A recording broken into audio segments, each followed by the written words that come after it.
Assalamualaikum warahmatullahi wabarakatuh. Kami dari kelompok 3 akan mempresentasikan hasil kerja kelompok kami.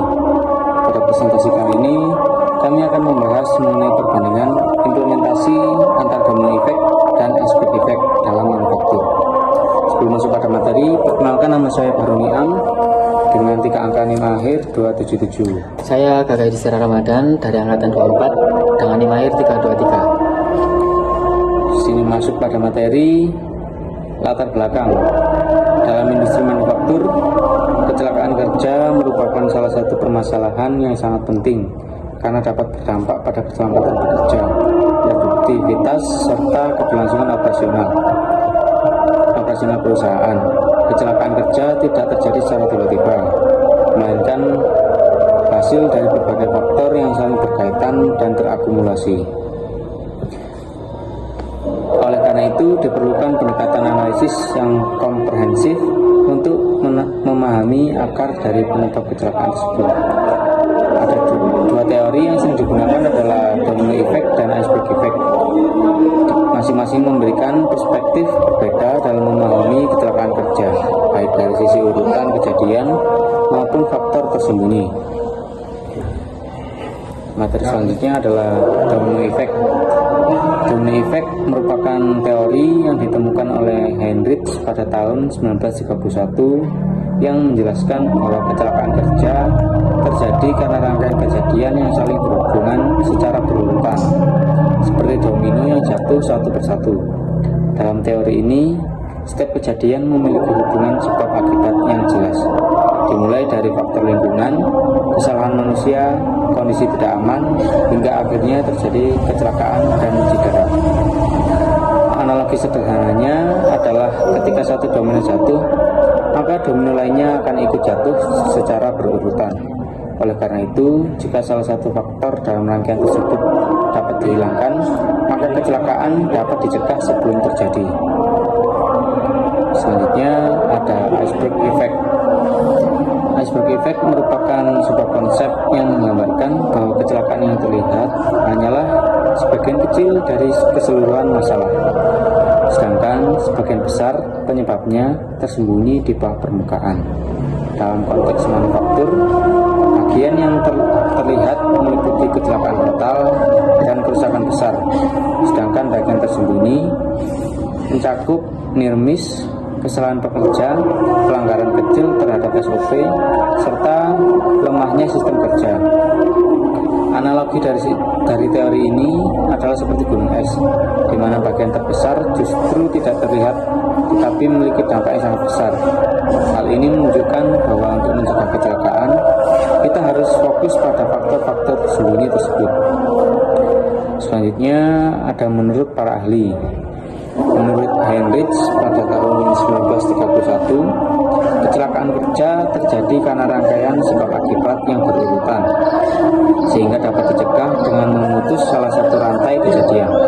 Kemudian menurut Berg pada tahun 1974 mengembangkan konsep ini dengan menambahkan bahwa kerugian terbesar dalam kecelakaan justru berasal dari faktor tersembunyi yang tidak terlihat, yang dikenal sebagai hidden loss.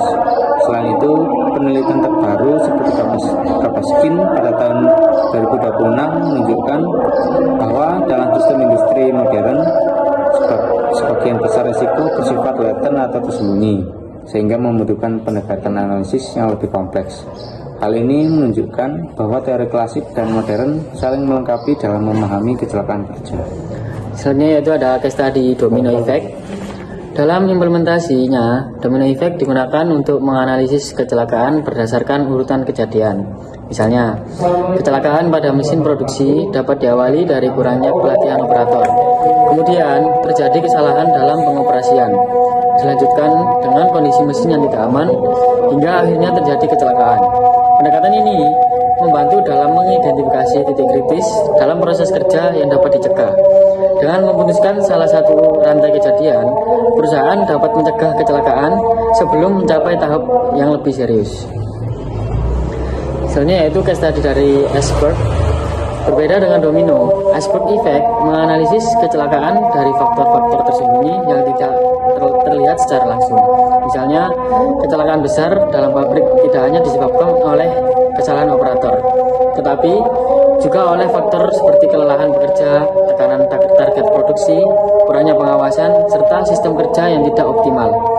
Faktor-faktor ini sering tidak terlihat, tetapi memiliki pengaruh besar terhadap terjadinya kecelakaan. Oleh karena itu, pendekatan iceberg lebih fokus pada analisis akar masalah yang mendalam. Selanjutnya yaitu ada identifikasi masalah. Dalam industri manufaktur, terdapat berbagai permasalahan seperti unsafe cut, unsafe condition, kurangnya pengawasan, serta sistem yang tidak optimal. Domino effect menjelaskan masalah ini sebagai rangkaian kejadian yang saling berhubungan, sedangkan iceberg effect melihatkan sebagai faktor tersembunyi yang harus dianalisis secara mendalam. Dengan memahami kedua perspektif ini, perusahaan dapat mengidentifikasi masalah secara lebih komprehensif dan tidak hanya fokus pada gejala yang terlihat. Ini yaitu perbandingan antara domino effect dan juga iceberg. Memiliki perbedaan yang cukup signifikan dalam pendekatannya. Domino effect bersifat linear dan fokus pada urutan kejadian, sehingga lebih mudah dipahami dan diterapkan dalam analisis cepat. Sementara itu, iceberg effect bersifat kompleks dan fokus pada faktor tersembunyi, sehingga memberikan pemahaman yang lebih mendalam terhadap akar masalah. Domino lebih efektif untuk intervensi cepat, sedangkan iceberg lebih efektif untuk pencegahan jangka panjang.